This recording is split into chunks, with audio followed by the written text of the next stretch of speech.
कमाल की बात बताएं, फिरोजाबाद सेंटर पे एक यूपी पुलिस ट्रेनिंग में एक साथी तीसरी मंजिल से कूद गया। तो वहाँ जो आरोप लगाए गए हैं, उनके ऊपर आरोप ये लगाए गए हैं कि वहाँ पर जो आपका शीर्षस्थ अधिकारी है उन्होंने अच्छे से कॉपरेट नहीं किया और उस बच्चे ने तीसरी मंजिल से छलांग लगा दी। ये कहा गया है वहाँ के जो स्टूडेंट्स हैं, जो खबरें प्रचारित प्रसारित हुई।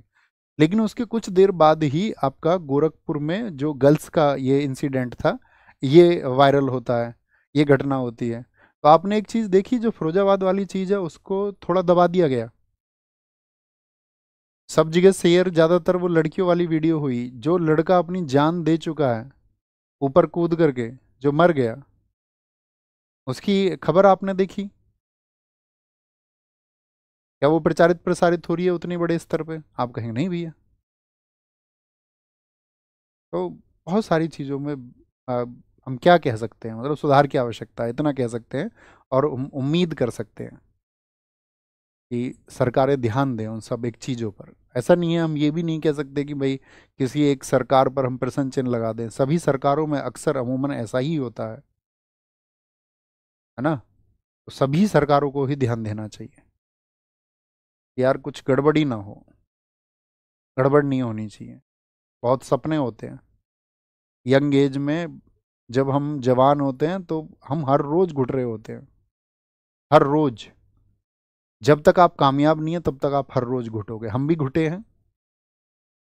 जिनकी आर्थिक स्थितियां बहुत अच्छी नहीं है वो ज़्यादा घुटते हैं हर रोज।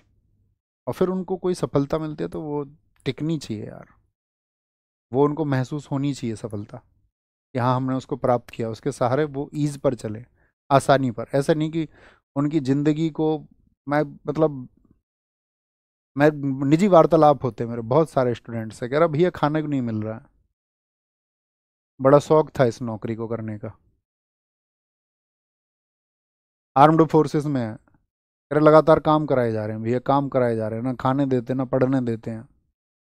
जो हमारे अधिकारी हमको गाली और देते हैं, बोलते हैं साले इस चीज़ के लिए भर्ती हुए थे तुम, खाने के लिए पढ़ने के लिए भर्ती हुए थे, जब बस की नहीं था तो क्यों आए थे? बोलो भैया बहुत गालियाँ देते हैं, बहुत गंदी गंदी गालियाँ देते हैं। तो वो सैनिक इसलिए नहीं बना है कि उसके पास बहुत सारे संसाधन थे, उसके पास अभाव था चीज़ों का, इसीलिए वो सैनिक बना है।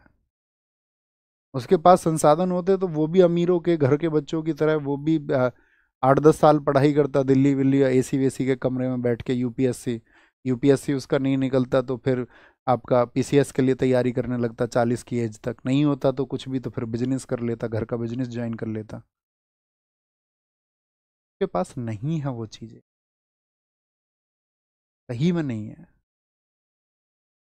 क्या ही कर सकते हैं? न्यायालय का कोरम 9